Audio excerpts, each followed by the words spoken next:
নির্বাচনে আমরা দেশনেত্রী বেগম খালেদা জিয়াকে প্রধানমন্ত্রী হিসাবে দেখতে চাই। গত 17 বছর আমরা দুঃসহ জীবনযাপন করেছি। হাসিনা সরকার আমাদেরকে অনেক অন্যায় অত্যাচার করছে, অনেক জুলুম নির্যাতন করছে। আমাদের কাছে অনেক ভালো লাগছে এবং আমরা আনন্দিত, এবং আগামী দিনে নির্বাচনে আমরা দেশনেত্রী বেগম খালেদা জিয়াকে প্রধানমন্ত্রী হিসাবে দেখতে চাই। নেত্রীকে ঢাকার যে কোনো আসন থেকে এবং নোয়াখালী তার এলাকা থেকে তাকে 5টি আসন থেকে আমরা সংসদ সদস্য হিসাবে দেখতে চাই। তাদেরকে রাজনীতিতে আমরা অভিনন্দন জানাই এবং তাদেরকে আমরা শুভেচ্ছা জানাই রাজনীতিতে আসার জন্য। তারা যদি আসে আমরা বিএনপি আরও শক্তিশালী হবে এবং দেশের মানুষ তারা ক্লিন ইমেজের লোক, সেই হিসেবে আমরা তাদেরকে রাজনীতিতে আসলে অভিনন্দন জানাই। গত 17 বছর আমরা দুঃসহ জীবনযাপন করেছি।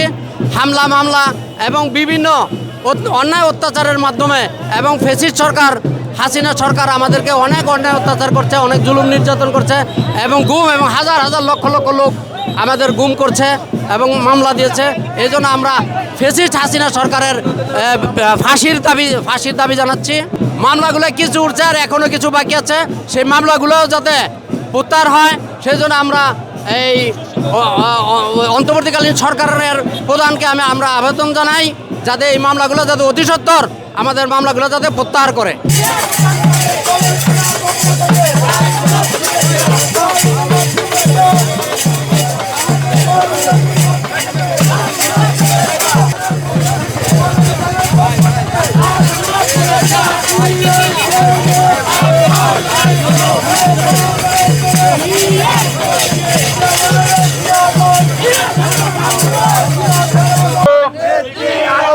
গুলশানের পক্ষ থেকে লাল গোলাপ শুভেচ্ছা।